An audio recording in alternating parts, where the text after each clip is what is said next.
Hey everybody, Don here again, and welcome back to Ragged Edge Lure Works. Well, if you've been following the channel, you know that a few weeks back I was contacted by my friend Nate, who asked me if I could paint up this big Bucca Bait Bull Gill for him in a bluegill pattern. And yeah, I jumped all over the chance to do that. And in the end, it came out looking pretty good. At least I was happy with it, but more importantly, Nate was happy with it.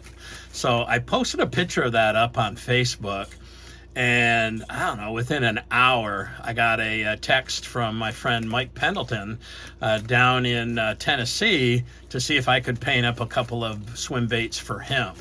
Now, if you know Mike, Mike is the ringleader of Big Bait Posse on YouTube. Him and his buddy Scott Roberts and Mike Kennick, and I don't know, there might be one or two others. These guys kayak fish on some awesome rivers in East Tennessee, and they catch beautiful big smallmouth bass. So he asked me if I could paint up. I think these are trick shads, but let's take a look because the package just came in the mail. All right, let's open it up and see what we got. He said there was going to be a couple of them.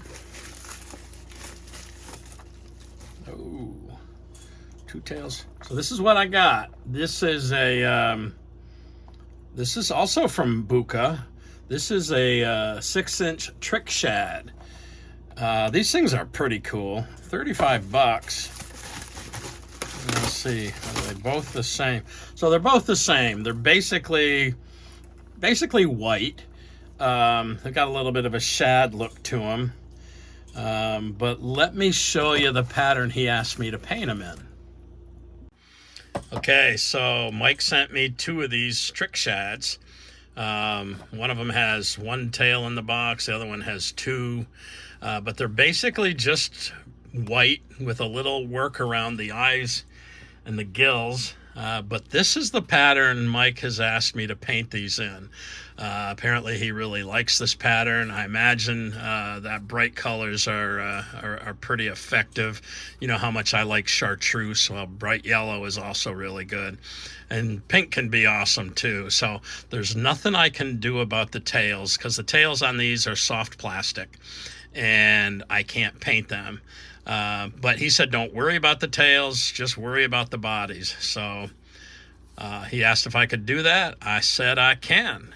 And we're looking at the brightest yellow I can find on the top. It fades down to a white down here in the bottom, and then below the throat is all going to be pink. And I'll darken up the fins in yellow as well. So yeah, this is going to be a fun one. Hang out. All right, well, we can easily see that these will be no problem with the joints when I go to epoxy it and put it on the rotisserie. However, I do have a concern. Okay, so thankfully the tails just slid out. They're in a little notch here with a wide part at the end, so it locks them in place, but I could push it right out. So what's my concern? Here's my concern. These hook hangers, this is not a split ring, so I can't remove that. But when I epoxy this bait and put it on the rotisserie, I'm afraid that epoxy is going to get in to here and lock that. And I don't want to ruin the, I won't ruin the action of the lure, but its versatility. So this one's a little sticky to begin with, so I'm not going to worry about it too much. What am I going to do? Well, I've already done the eyes with this liquid latex, this stuff from Winsor & Newton. And so I can paint right over those eyes. I think what I'm going to do is I'm going to put a little dab of that right around that pin that goes in. And that, you know, put that in there, and hopefully that's going to keep, see, this one really doesn't spin very freely. But if some of that epoxy does get in there with the with this, I should be able to break it loose I may get a little spot right under that place where the paint doesn't really adhere, but I don't think that'll be too big of a deal because the bottom of this is just going to be white. It's kind of got a neat iridescent look to it, but we're going to paint it like Mike wants it. All right, so what I've done here is I've put these things upside down, and I've taken this little, where is it, right here, this little ultra-fine brush, and I've just dabbed a little bit of this liquid latex on those pins, and it ran down into the holes. And what I'm hoping will happen is when I epoxy these things, after I'm done painting them, when I epoxy them, I should be able to break that latex loose, and those things will still spin around. All right, so I've decided what I'm going to do. We're going to start off, we're going to put a good coat of opaque white over the whole thing. Then I'm going to cover it up with some UVLS to protect that white. And we're going to wrap these things up in this mesh, and I'm going to spray the top half of it, a little bit more, with this bright detailed yellow. The bottom half is going to get hit with pearlized white. Once I'm done with that, I'm going to pull the screen off. I'm going to fade out the bottom with more pearlized white, maybe a little more of the yellow on the top. Then I'm going to put that pink patch under the throat with this hot pink. I'll probably come back and do a little work on the fins, and we'll see what that looks like. All right, so I've primed the baits white. Now I'm going to put a top coat of 4050 UVLS to protect that from the screen. And I was just looking this up on the Createx site, and they recommend about 20% reduction with 4011. Said a little bit more isn't going to hurt anything, so we'll...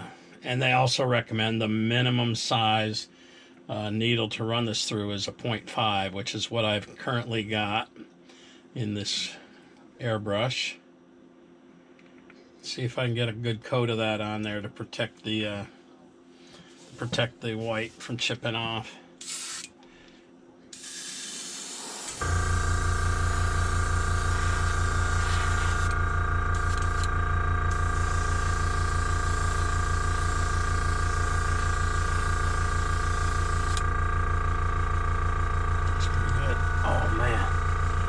Stretch too far with that arm.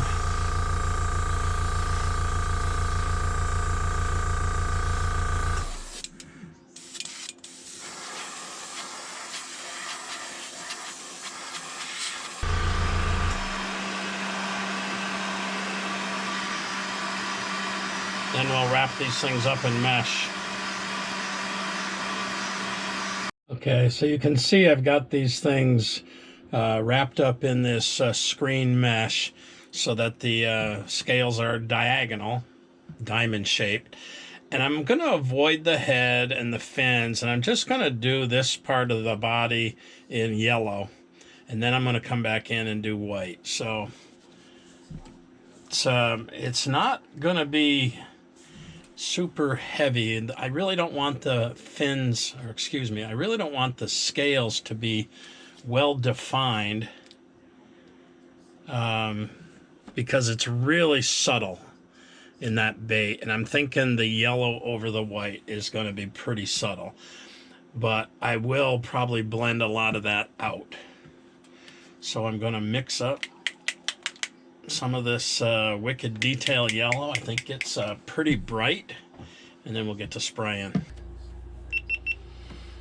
All right, mixed up some detailed yellow with a little reducer and some balancing clear. That's a nice bright yellow. So let's give this a good coat.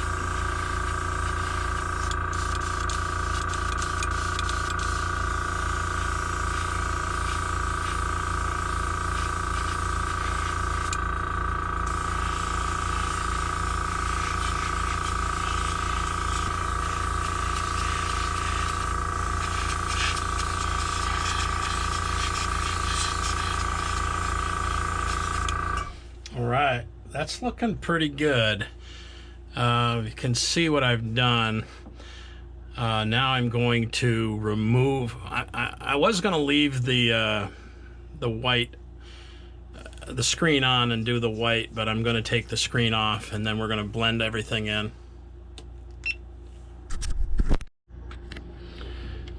All right, well, I wouldn't know if I'd call this the big reveal, but I'm going to take this screen off and see if it's giving me the effect that I want. I'm going to blend a lot of that. Yeah, see, it hardly shows up at all under that that white under that yellow. So what I think I'm going to do is just go with the straight yellow, because it really isn't giving me the effect that I want. That's all right. I mean, the lure that he had was all yellow. It just looked like, because it had raised scales, that it would look good if I did a scale pattern on it. Yeah, and you can barely see that. So we're gonna go with a complete yellow lure, and except for the bottom will be white. I am still going to use the pearl white. So the scales and the white didn't really work out, so we're just going to go with yellow. The original lure that Mike sent me was all yellow for the most part.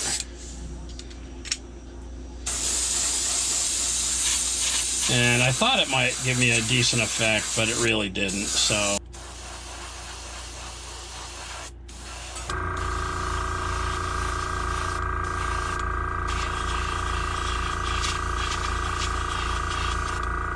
this is bright yellow, that's for sure. He said, I want the brightest yellow you got and the brightest pink.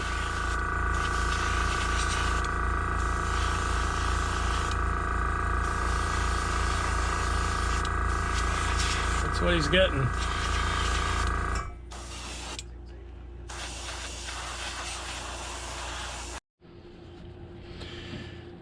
All right, well, I did the bottom, blended it in with a little pearl white. Now I'm just going to do this bit under the chin with this bright pink. Now what I did is I took the little bit of pearl white that I still had in there, and I mixed the pink with it to give it just a little bit more of a glossy color. I'm going to take that back just a little bit. That's about as far as it went on the lure he sent me the picture of, so.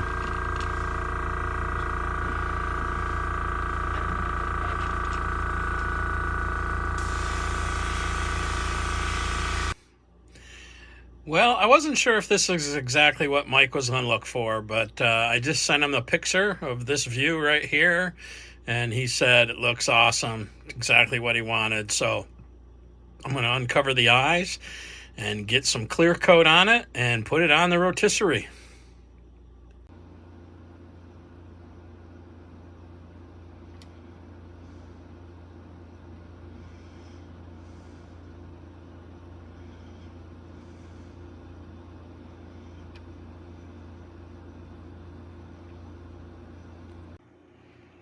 All right, well, here's the finished product, and I gotta say, originally I thought this pattern was just so simple that I wanted to add some scale pattern to it, and unfortunately the white underneath the yellow just did not show up at all. So I ended up painting them just like Mike wanted, with the solid yellow, pearl white on the bottom, and then the pink under the throat, and sent him a picture of them, and he loved them. So in my mind, that's all that really matters. Oh yeah, the liquid latex that I put around those pins worked like a charm, and those hook hangers rotate just as they should. So another lesson learned. Hey, thanks for watching. We'll see you next time. Peace.